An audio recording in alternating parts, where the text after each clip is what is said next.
Hello guys, current affairs funda में आप सभी का स्वागत है। मैं हूं आपके साथ अभिषेक शर्मा और आज के इस वीडियो सेशन में हम 1 दिसंबर तक के सभी इंपॉर्टेंट करंट अफेयर्स कवर करने वाले हैं।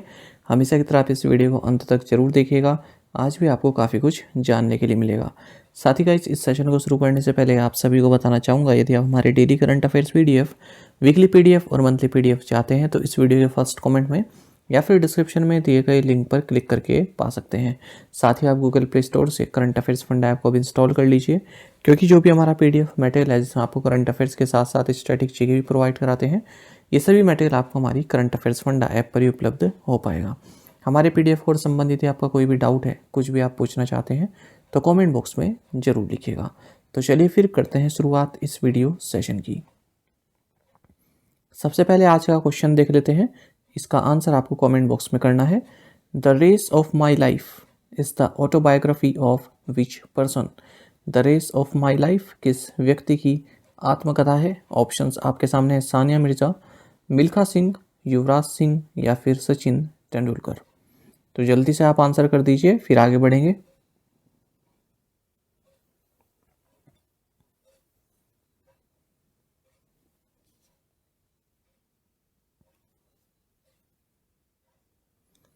विच is the world's largest active volcano. विश्व का सबसे बड़ा सक्रिय ज्वालामुखी कौन सा है? ऑप्शंस आपके सामने है और सही आंसर ऑप्शन ए रहेगा, मोना लोआ। जानेगा, पैसिफिक ओशन में US स्टेट ऑफ हवाई, यहाँ पर है ये मोना लोआ। ये एक शील्ड वोल्केनो है, सी लेवल से 4169 मीटर की हाइट पर। आपको जानना चाहिए, जो ये हवाई आइलैंड है ये 5 वोल्केनोस से मिलकर बना है। एक इसमें कोहाला है, एक मोना किया है, एक हुआललाई है और एक किलाउई है, और साथ ही 5वां है मोना लोआ। जैसा कि आप नीचे मैप में भी देख सकते हैं। ये क्यों चर्चा में है? ये इसलिए चर्चा में है क्योंकि 27 नवंबर को ये इरप्ट हुआ, और आपको बता दें 1984 के बाद ये पहली बार अब इरप्ट हुआ है। तो एक बहुत बड़ा इवेंट है, लगभग 40 साल बाद ये इरप्ट हुआ है, तो इसलिए चर्चा में बना हुआ है।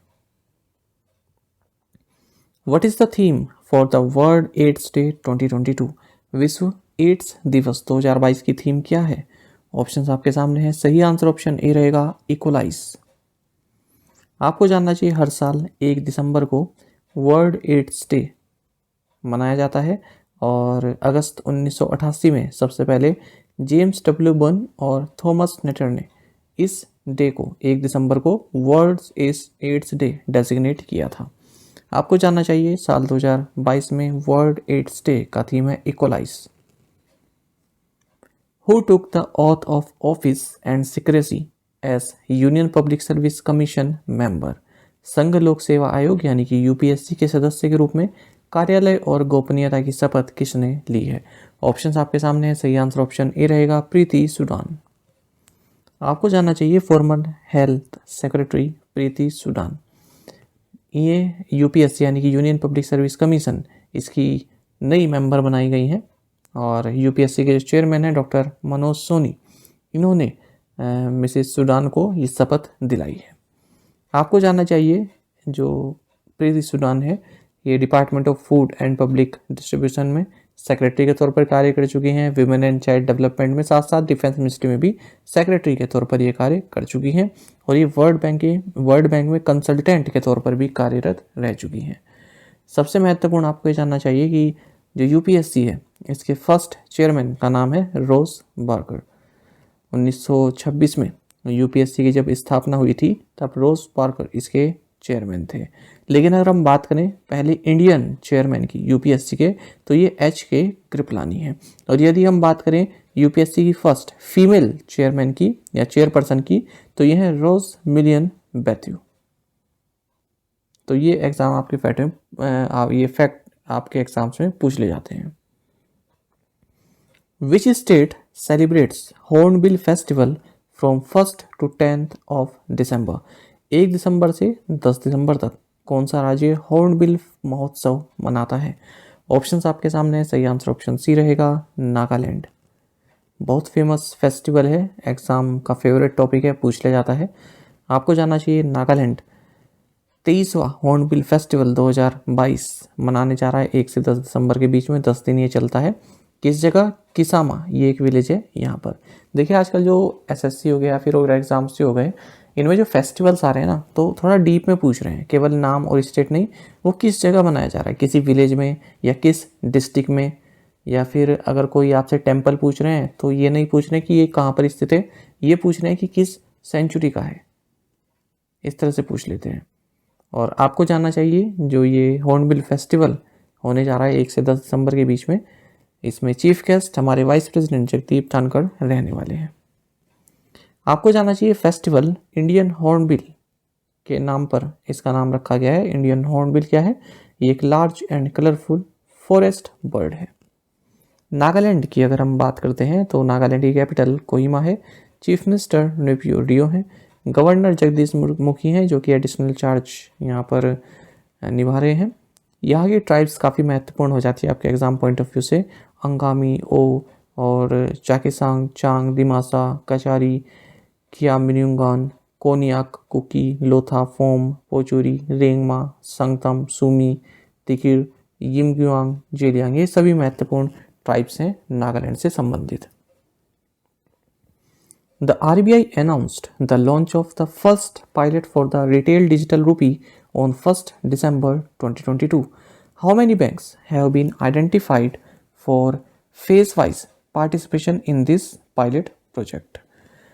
RBI ने 1 दिसंबर 2022 को खुदरा डिजिटल रुपए के लिए पहला पायलट लॉन्च करने की घोषणा की है।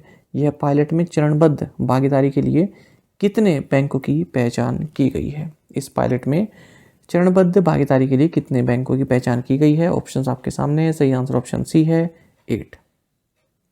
तो आपको जानना चाहिए भारतीय रिजर्व बैंक ने 1 दिसंबर 2022 को रिटेल डिजिटल रुपी के लिए पहला पायलट प्रोजेक्ट लॉन्च करने की घोषणा की है। आरबीआई के मुताबिक इसमें चरणबद्ध यानी कि फेस वाइज भागीदारी के लिए 8 बैंकों की पहचान कर ली गई है। आपको बता दें इसका इस्तेमाल लेन देन के लिए किया जाएगा और इससे जो डिजिटल अर्थव्यवस्था है, डिजिटल इकोनॉमी है, उसको बढ़ावा मिलेगा। आपको बता दें इससे पहले होलसेल ट्रांजैक्शन के लिए इसे लॉन्च किया गया था।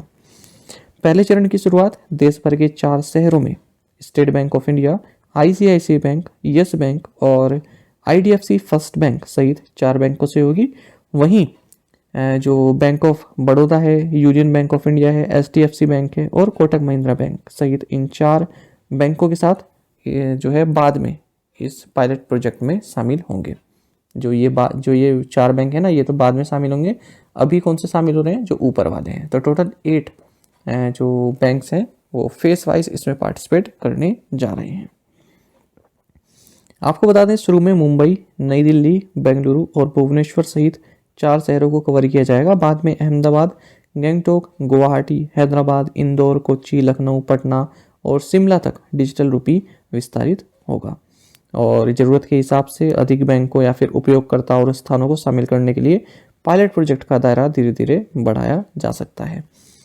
आपको जानना चाहिए डिजिटल रुपी पायलट प्रोजेक्ट एक क्लोज्ड यूजर ग्रुप में चुनिंदा स्थानों को कवर करेगा, जिसमें भाग लेने वाले ग्राहक और व्यापारी शामिल होंगे। डिजिटल रुपया एक डिजिटल टोकन के रूप में होगा जो कानूनी निविदा का प्रतिनिधित्व करता है। जो ये क्लोज्ड यूजर ग्रुप लिखा है इसका मतलब कि 2 दुकानें चुन ली और उसमें जो है मर्चेंट और कस्टमर आपने चुन लिए हैं, उनके बीच में इस तरह के ट्रांजैक्शन करके देखे जाएंगे कि क्या ये सक्सेसफुल है या नहीं है।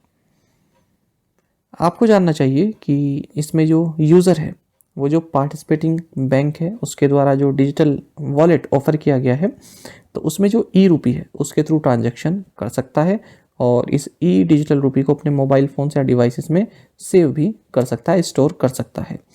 अच्छा, जैसा जो कैश का जो केस होता है, आपको बता दें इसमें जो ये डिजिटल रुपी है इसमें कोई भी इंटरेस्ट नहीं मिलेगा, ठीक है। और आप इसको दूसरे फॉर्म्स में भी कन्वर्ट कर सकते हैं, जैसे कि आप बैंक के साथ डिपॉजिट के तौर पर भी इसे रख सकते हैं ई रुपी को। अच्छा, इसमें आपको ये भी जानना चाहिए कि ये डिजिटल रुपी क्या है। तो जो डिजिटल रुपी है या फिर ई रुपी है, ये डिजिटल टोकन का ही एक रूप है जो कानूनी निविदा का प्रतिनिधित्व करता है, यानी कि लीगल टेंडर है ये, ठीक है। आपको बता दें, और अगर हम इसमें जाने, हाँ एक चीज़ और पूछ सकते हैं कि कब इसकी घोषणा की गई थी। तो जो केंद्रीय वित्त और कॉर्पोरेट कार्य मंत्री है निर्मला सीतारमण, इन्होंने संसद में केंद्रीय बजट 2022-23 पेश करते हुए ब्लॉकचेन और अन्य प्रौद्योगिकी का उपयोग करते हुए डिजिटल रूपी लागू करने का प्रस्ताव रखा था, जिसे जो भारतीय रिजर्व बैंक है इसने 1 दिसंबर 2022 से जारी किया। अच्छा, एक और न्यूज़ के कारण चर्चा में है आरबीआई, वो भी मैंने यहीं पर लिख दिया है। आपको जानना चाहिए कि आरबीआई ने हाल ही में कहा है कि जो goods and services tax network है यानी कि जीएसटीएन, इसको ये अकाउंट एग्रीगेटर फ्रेमवर्क के तहत फाइनेंशियल इंफॉर्मेशन प्रोवाइडर के तौर पर इंक्लूड करेगा। और आपको ये भी जानना चाहिए जो डिपार्टमेंट ऑफ रेवेन्यू है ये इस goods and service tax network का रेगुलेटर रहेगा इस स्पेसिफिक पर्पस के लिए। इसका मतलब क्या है, जो आपका फॉर्म GSTR1 है, फॉर्म GSTR3 भी है, ये फाइनेंशियल इंफॉर्मेशन के तौर पर जो है एक्सेप्ट किए जाएंगे। अच्छा, जब कई बार हमने देखा कि अकाउंट एग्रीगेटर का हम जब जिक्र करते हैं तो आपको जानना चाहिए, जैसे अभी आपके आगे एग्ज़ाम होने वाले हैं, SBI PO मेंस है ना, तो उसमें स्टेटमेंट बेस्ड जो क्वेश्चन पूछते हैं तो उनका फेवरेट टॉपिक रहने वाला है अकाउंट एग्रीगेटर। ये याद रखिएगा, कई बार चर्चा में होता है और आपको जानना चाहिए कि क्या होता है ये। कई बार मैं आपको पहले भी बता चुका हूँ। आपको जानना चाहिए सितंबर 2021 में इसको लॉन्च किया गया था। तो इसमें क्या है, जो एक RBI रेगुलेटेड एंटिटी है, जो अकाउंट एग्रीगेटर है, ये एक RBI रेगुलेटेड एंटिटी है। अपने आप में ही ये एक क्वेश्चन है। ऐसा भी आ सकता है कि अकाउंट एग्रीगेटर SBI रेगुलेटर, माफ़ कीजिएगा, सेबी रेगुलेटेड एंटिटी है। इस तरह से भी क्वेश्चन बन सकता है, स्टेटमेंट बन सकता है। तो आपको जानना चाहिए क्या है, ये RBI रेगुलेटेड एंटिटी है। तो इसमें क्या होगा, एक फाइनेंशियल इंस्टीट्यूशन दूसरा जो फाइनेंशियल इंस्टीट्यूशन है उसके साथ किसी कस्टमर की जो इंफॉर्मेशन है उसको शेयर कर सकता है। शिल्प गुरु award was introduced in which year? शिल्प गुरु पुरस्कार किस वर्ष शुरू किया गया था? ऑप्शंस आपके सामने है, सही आंसर ऑप्शन बी रहेगा 2002। तो आपको जानना चाहिए यूनियन मिनिस्ट्री ऑफ टेक्सटाइल्स, इन्होंने शिल्प गुरु और नेशनल अवार्ड्स ये साल 2017, 18 और 19 के लिए जो क्राफ्ट पर्सन्स हैं उनको दिए हैं। और जो वाइस प्रेसिडेंट ऑफ इंडिया है जगदीप धनखड़, ये इस अवार्ड सेरेमनी में चीफ गेस्ट रहे हैं।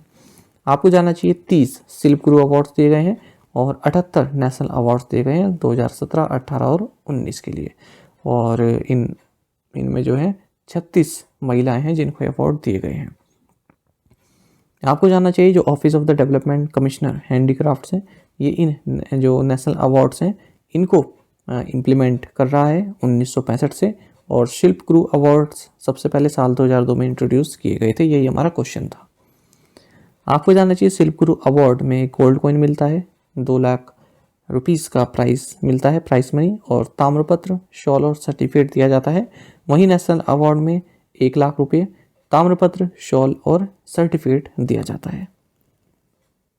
Which state top the list of states with installed grid interactive renewable power capacity in the country?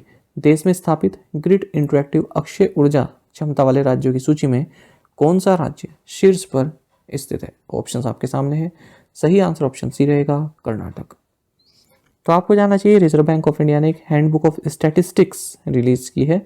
इसमें बताया गया है कि यदि हम स्टेट्स की बात करें, उन स्टेट्स की बात करें जहाँ पर जो grid interactive renewable power capacity है, तो सबसे ज़्यादा जो इस तरह की grid interactive renewable power capacity है ये कर्नाटक में है। यानी कि जो रिन्यूएबल जो पावर है, रिन्यूएबल पावर के कई सारे सोर्सेज होते हैं, जो रिन्यूएबल पावर जो जनरेट की जा रही है उसको ग्रिड से कनेक्ट किया हुआ है, ठीक है, सबसे ज़्यादा क्षमता के साथ, तो वो कर्नाटक है। आई होप आप समझ गए होंगे। बाकी आप जानते हैं रिन्यूएबल पावर में क्या क्या इंक्लूड होता है, जो बायो पावर है, सोलर पावर है, स्मॉल हाइड्रो पावर है, waste to energy and wind power, ये सभी रिन्यूएबल पावर के सोर्सेज हैं। अच्छा, कर्नाटक की यहाँ पर टोटल कैपेसिटी कितनी है? 15,463 मेगावाट की। उसके बाद दूसरे नंबर पर तमिलनाडु है, फिर गुजरात है तीसरे नंबर पर, महाराष्ट्र चौथे नंबर पर है, पांचवें नंबर पर राजस्थान है। आपको जानना चाहिए जो हैंडबुक ऑफ स्टैटिस्टिक्स है, ये एक एनुअल पब्लिकेशन है जिसे RBI 2016 से ही पब्लिश करते आ रहा है। ये अपने आप में क्वेश्चन है। कई बार हमने देखा कि आरबीआई की कोई रिपोर्ट होती है, कुछ भी होता है, तो उसमें ये सब तो नहीं पूछते, लास्ट में ये पूछ लेंगे कि ये कब से जारी की जा रही है। तो याद रखिएगा 2016 से। Which country won the Davis cup title? Davis cup का खिताब किस देश ने जीता? ऑप्शंस आपके सामने है। सही आंसर ऑप्शन बी है, कनाडा। तो देखिए यहाँ पर कनाडा ने ऑस्ट्रेलिया को हराकर अपना पहला डेविस कप टाइटल जीता है मलागा, स्पेन में। तो ये पहला डेविस कप टाइटल है कनाडा के लिए, ये आप याद रखिएगा। आपको जानना चाहिए जो 2022 का डेविस कप हुआ है, ये 110वां एडिशन है डेविस कप का। डेविस कप क्या है? ये मेंस टेनिस टूर्नामेंट है और पहला एडिशन 1900 में जो है खेला गया था। कुछ वर्ष ऐसे भी आए जब नहीं खेला गया। अच्छा, इसी का अगर हम विमेंस इक्विवेलेंट लें, यानी कि डेविस कप तो मेंस टेनिस हो गया, और अगर हम विमेंस टेनिस की बात करें तो उसमें डेविस कप जैसा ही होता है, बिली जीन किंग कप, जिसे पहले फैट कप के नाम पर जाना जाता था। KVIC chairman Manoj Kumar inaugurated the ambitious rehab project in which district? KVIC के अध्यक्ष मनोज कुमार ने किस जिले में महत्वाकांक्षी रिहैब परियोजना का उद्घाटन किया? ऑप्शंस आपके सामने हैं। सही आंसर ऑप्शन सी, नैनीताल है। KVIC के चेयरमैन मनोज कुमार हैं। इन्होंने उत्तराखंड के नैनीताल डिस्ट्रिक्ट के हल्द्वानी के जो फॉरेस्ट रेंज फतेहपुर है, यहाँ पर एक विलेज है चौसला, तो यहाँ पर रिहैब प्रोजेक्ट, रिहैब का मतलब है reducing human attacks using Honey बीज, इसको लॉन्च किया है। साथ ही 330 बी बॉक्सेस, बी कॉलोनीज और टूल किट्स यहाँ पर जो रूरल बेनिफिशरीज हैं उनको फ्री ऑफ कॉस्ट डिस्ट्रीब्यूट की है। आपको जानना चाहिए जो KVIC है ये इस रिहैब प्रोजेक्ट को 7 स्टेट्स में रन करा रहा है, जहाँ पर जो एलिफेंट्स का जो खतरा है वो काफ़ी ज़्यादा है, वो ह्यूमन टेरिटरी में चले जाते हैं। कहा तो ऐसे ही जाता है, जबकि सच्चाई ये है कि ह्यूमन जो है अपना विस्तार कर रहा है एलिफेंट्स की टेरिटरी में। रियलिटी तो यही है ना। तो इससे क्या होगा, जो मान लीजिए कोई विलेज है, कोई ऐसी कोई सीमा है जहाँ से एलिफेंट एंटर करता है गांव में, तो वहाँ पर ये जो हनी बॉक्सेस हैं, जो बी बॉक्सेस हैं, मधुमक्खी के जो ये बॉक्सेस हैं, इनसे एक बाड़ बना दी जाएगी, एक बाउंड्री बना दी जाएगी और एक पतला सा तार इनसे कनेक्ट कर दिया जाएगा। तो जैसे ही एलिफेंट इनको क्रॉस करेगा तो वो तार खींचेगा और जो ये बीज हैं, जो मधुमक्खी हैं, ये एक साथ उड़ने लगेंगी एलिफेंट की तरफ। और कहा जाता है एलिफेंट को सबसे ज़्यादा जो नफरत है वो मधुमक्खी से होती है, क्योंकि ये काफ़ी परेशान करती हैं। Union minister RK Singh inaugurated 10 mobile health clinics doctor आपके द्वार under REC's CSR project in which state? केंद्रीय मंत्री RK सिंह ने किस राज्य में REC की CSR परियोजना के तहत 10 मोबाइल हेल्थ क्लिनिक डॉक्टर आपके द्वार का उद्घाटन किया? सही आंसर ऑप्शन ए, बिहार है। तो RK सिंह ये union minister of power and new and renewable energy हैं। इन्होंने आरा, भोजपुर डिस्ट्रिक्ट, बिहार, यहाँ पर 10 मोबाइल हेल्थ क्लिनिक्स जिनके नाम डॉक्टर आपके द्वार है, इसको इनोग्रेट किया है। किसके तहत? जो REC कंपनी है, इसका जो कॉर्पोरेट सोशल रिस्पॉन्सिबिलिटी प्रोजेक्ट है, CSR प्रोजेक्ट जो है, इसके तहत सदर हॉस्पिटल में। बाकी आपको जानना चाहिए जो REC लिमिटेड है एक NBFC है जो कि power sector financing and development के क्षेत्र में कार्य करती है। 1969 में इसकी स्थापना हुई थी। Who won UNESCO Madanjeet Singh prize 2022? UNESCO Madanjeet Singh पुरस्कार 2022 किसने जीता? सही आंसर ऑप्शन डी रहेगा, फ्रैंका माई सुलेम योंग। तो देखिए यूनेस्को मदनजीत सिंह प्राइज जो कि नॉन वायलेंस और टॉलरेंस के प्रमोशन के लिए दी जाता है, इस बार 2022 में ये कैमरून की फ्रैंका माई सुलेम योंग को दिया गया है। आपको बता दें ये 2 NGO की प्रेसिडेंट हैं, एक तो है अफ्रोगिवनेस और दूसरी है पॉजिटिव यूथ्स अफ्रीका। अच्छा, जो ये यूनेस्को मदनजीत सिंह प्राइज है ये टॉलरेंस एंड नॉन वायलेंस को प्रमोट करने के लिए दिया जाता है जिस भी व्यक्ति ने किया हो, और हर दूसरे साल ये दिया जाता है किसी इंडिविजुअल को या फिर इंस्टीट्यूशन को। और इसमें जो प्राइज़ मिलता है ये $1 लाख का है। किसके नाम पर रखा गया है? तो मदनजीत सिंह जी के नाम पर रखा गया है। आपको बता दें ये former Indian artist, writer and diplomat रह चुके हैं, साथ ही यूनेस्को के गुडविल एम्बेसडर भी रह चुके हैं। National conclave of state finance commissions held in which city, राज्य वित्त आयोगों का राष्ट्रीय सम्मेलन किस शहर में आयोजित हुआ? ऑप्शंस आपके सामने है, सही आंसर ऑप्शन डी रहेगा, हैदराबाद। तो आपको जानना चाहिए national institute of rural development and Panchayati Raj Hyderabad, इन्होंने एक 2 दिन की national conclave of state finance commissions इसको ऑर्गेनाइज किया है और ministry of Panchayati Raj, government of India द्वारा इसको सपोर्ट किया गया है। आपको ये जानना चाहिए जो पहली लाइन में लिखा है ना, national institute of rural development and Panchayati Raj, ये कहाँ स्थित है? हैदराबाद में। कई बार एग्जाम से पूछा जा चुका है, अलग अलग एग्जाम से, चाहे स्टेट लेवल की आप बात कर लीजिए या और कोई एग्जाम की बात कर लीजिए। अच्छा, इसको इनोग्रेट किसने किया है? जो मेंबर हैं 15th सेंट्रल फाइनेंस कमीशन के, अशोक लाहिरी, इनको द्वारा इनोग्रेट किया गया है। और इन्होंने यहाँ पर ये भी बताया कि जो 15th सेंट्रल फाइनेंस कमीशन है, इसने रिकमेंड किया है कि जो एग्जिस्टिंग प्रोफेशन टैक्स है उसकी जो लिमिट है उसको 2500 से बढ़ाकर 18,000 पर एनम कर दिया जाए। Ministry of power has launched a scheme for procurement of aggregate power of 4500 megawatt for 5 years under शक्ति पॉलिसी। ऊर्जा मंत्रालय ने शक्ति नीति के तहत 5 वर्षों के लिए 4500 मेगावाट की कुल बिजली की खरीद के लिए एक योजना शुरू की है। तो ऑप्शन डी सही है। तो ध्यान दीजिएगा, मिनिस्ट्री ऑफ पावर क्या करने वाला है? शक्ति पॉलिसी के तहत एक स्कीम लॉन्च की है इन्होंने, जिसके तहत ये 4500 मेगावाट की जो पावर है उसको खरीदेगा। तो इससे क्या होगा, जो राज्य हैं जहाँ पर बिजली की किल्लत रहती है तो वहाँ पर पावर जो है सप्लाई की जा सकेगी। और इस स्कीम के लिए नोडल एजेंसी कौन है? ये है पीएफसी कंसल्टिंग लिमिटेड, ये याद रखिएगा।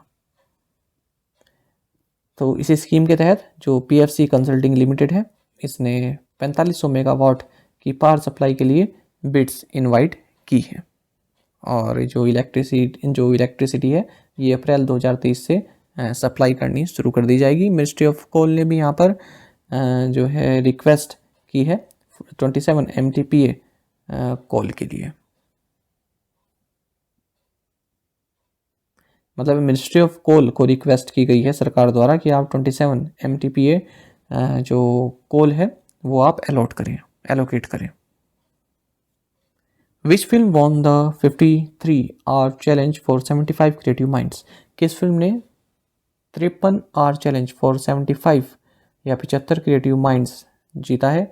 सही आंसर ऑप्शन बी रहेगा, डियर डायरी। तो आपको जानना चाहिए कि जो international film festival of India है, इफ़ी, जो गोवा में कंक्लूड हुआ है, तो इसमें 75 क्रिएटिव माइंड्स ऑफ टुमारो का 2nd एडिशन भी जो है किया गया। और यहाँ पर 53 आवर चैलेंज, इसकी अवार्ड सेरेमनी भी आयोजित की गई है। 53 आवर चैलेंज का मतलब क्या है? देखिए 75 क्रिएटिव माइंड्स को सिलेक्ट किया गया, यानी कि लोगों को सिलेक्ट किया गया और उनको एक टास्क दिया गया कि 53 घंटे के अंदर अंदर आपको एक शॉर्ट फिल्म प्रोड्यूस करनी है जो कि इंडिया एट 100 इस आइडिया को शो करे। तो इसमें जो डियर डायरी फिल्म है, इसे टीम पर्पल ने बनाया है, इसको बेस्ट मूवी बताया गया है। तो ये विमेंस सेफ्टी के इशू को उजागर करती है। सरकार तलवार was honoured with the FICCI life time achievement award, which sport did तलवार प्ले? सरकार तलवार को FICCI life time achievement award से सम्मानित किया गया। तलवार किस खेल से संबंधित रहे हैं? सही आंसर ऑप्शन बी, क्रिकेट है। आपको जानना चाहिए farmer Haryana cricketer and Dronacharya awardee सरकार तलवार, इनको फिक्की द्वारा यानी कि federation of Indian chambers of commerce and industries द्वारा लाइफ टाइम अचीवमेंट अवार्ड दिया गया है। साथ ही ग्रैंड मास्टर RB रमेश और गोल्फर नोनिता लाल कुरैशी, इनको बेस्ट कोचेस अवार्ड दिए गए। वहीं राकेश राव जो कि डिप्टी एडिटर हैं स्पोर्ट्स द हिंदू के साथ, इन्हें स्पेशल रिकॉग्निशन अवार्ड दिया गया है स्पोर्ट्स जर्नलिज्म के लिए। वहीं इलेक्ट्रॉनिक क्षेत्र में निखिल नास को अवार्ड दिया गया। The ministry of external affairs is organising the international Lusofone festival in which state और यूटी? विदेश मंत्रालय किस राज्य या यूनियन टेरिटरी में अंतर्राष्ट्रीय लुसोफोन महोत्सव का आयोजन कर रहा है? सही आंसर ऑप्शन ए, गोवा है। आपको जानना चाहिए ministry of external affairs Indian council of cultural relationship ICCR government of Goa के साथ मिलकर इंटरनेशनल लुसोफोन फेस्टिवल को ऑर्गेनाइज कर रहा है 3 से 6 दिसंबर के बीच में गोवा में। आपको जानना चाहिए लूसोफोन वर्ड का मतलब क्या है। मतलब वो सभी कंट्रीज जो पोर्चुगीज बोलती हैं या फिर उनकी ऑफिशियल लैंग्वेज पोर्चुगीज है। अच्छा, जो ये कम्युनिटी है पोर्चुगीज लैंग्वेज कंट्रीज की, जिसे लूसोफोन कॉमनवेल्थ कहते हैं, इसकी स्थापना लिस्बन पुर्तगाल में हुई थी 17 जुलाई 1996 को। PM Modi remains world's most popular leader with approval rating of 77%, who is at the second position। PM Modi 70% की अप्रूवल रेटिंग के साथ दुनिया के सबसे लोकप्रिय नेता बने हुए हैं। दूसरे स्थान पर कौन है? सही आंसर ऑप्शन डी है, एंड्रेस मैनुअल लोपेज ओब्रेडोर। तो देखिए यहाँ पर मॉर्निंग कंसल्ट पॉलिटिकल इंटेलिजेंस द्वारा एक सर्वे किया गया। उसमें बताया गया कि जो भारत के प्रधानमंत्री नरेंद्र मोदी हैं, ये वर्ल्ड के मोस्ट पॉपुलर लीडर हैं। इनकी अप्रूवल रेटिंग 77% रही है। दूसरे नंबर पर मैक्सिको के president Andres Manuel Lopez Obrador है, 69% इनकी अप्रूवल रेटिंग रही है। तीसरे नंबर पर ऑस्ट्रेलिया के पीएम एंथोनी अल्बनीज हैं, 56% अप्रूवल रेटिंग के साथ। Union minister Nitin Gadkari approved 4 laning of Bhiwani Hansi road section of NH 148P under Bharatmala Pariyojana in which state. केंद्रीय मंत्री नितिन गडकरी ने किस राज्य में भारतमाला परियोजना के तहत NH 148P के भिवानी हंसी सड़क खंड को 4 लेन करने की मंजूरी दी है? सही आंसर ऑप्शन बी हरियाणा है। तो जानिएगा, जो union minister for road transport and highways Nitin Gadkari हैं, इन्होंने भारतमाला परियोजना के तहत हरियाणा के भिवानी और हिसार डिस्ट्रिक्ट में जो नेशनल हाईवे 148B है, यहाँ पर भिवानी हंसी रोड सेक्शन को 4 लेन बनाने की मंजूरी दे दी है। 1322 करोड़ रुपए का बजट इसके लिए रखा गया है। The first ever street circuit car racing of the country began in which city. देश की पहली स्ट्रीट सर्किट कार रेसिंग किस शहर में शुरू हुई? सही आंसर ऑप्शन सी हैदराबाद है। तो first ever street circuit car racing हमारे देश की हैदराबाद तेलंगाना में शुरू हुई है। आपको जानना चाहिए कि हैदराबाद में ही अगले साल यानी कि 2023 में 11 फरवरी को फॉर्मूला ई रेस भी ऑर्गेनाइज होनी है। अच्छा, साथ ही ये तो फर्स्ट राउंड रहा, फोर्थ राउंड भी हैदराबाद इसको होस्ट करने वाला है इस स्ट्रीट सर्किट कार रेसिंग का, और जो दूसरा और तीसरा राउंड है ये चेन्नई होस्ट करेगा। Which team lifted Adyar trophy at the 81st annual Madras Colombo rowing regatta at Colombo. Colombo में 81वीं वार्षिक मद्रास कोलंबो रोइंग रेगाटा में किस टीम ने अदयार ट्रॉफी जीती? सही answer option A Madras boat club है। तो मद्रास बोट क्लब विमेन, इन्होंने अदयार ट्रॉफी जीती है। कहाँ पर? 81वें annual Madras Colombo rowing regatta, जो कि कोलंबो में हुआ है। अच्छा, मेंस टाइटल किसने जीता? कोलंबो रोइंग क्लब ने, ठीक है। तो इनका ट्रॉफी क्या रही? दीपम ट्रॉफी इनको नाम दिया गया है। आपको बता दें, सबसे पहला जो मद्रास कोलंबो रेगाटा था ये 1898 में जो है आयोजित किया गया था, और इसे सेकंड ओल्डेस्ट स्पोर्टिंग इवेंट बताया जाता है ऑक्सफोर्ड कैम्ब्रिज रेगाटा के बाद। Which periodic labour force survey showed that India's unemployment rate for people aged 15 years and above in urban areas eased to 7.2% in the second quarter ending September 30। किस आवधिक श्रम बल सर्वेक्षण के अनुसार शहरी क्षेत्रों में 15 वर्ष और उससे अधिक आयु के लोगों के लिए भारत की बेरोजगारी दर 30 सितंबर को समाप्त सेकंड क्वार्टर में 7.2% तक कम हो गई है? ऑप्शन आपके सामने है। सही आंसर ऑप्शन सी है 16th। काफ़ी महत्वपूर्ण क्वेश्चन है, ध्यान से सुनिएगा। ये क्वेश्चन मैंने आपको पहले भी बताया था, पर और कुछ पॉइंट्स मैंने इसमें जोड़े हैं, इसलिए फिर से आपको बता रहा हूँ।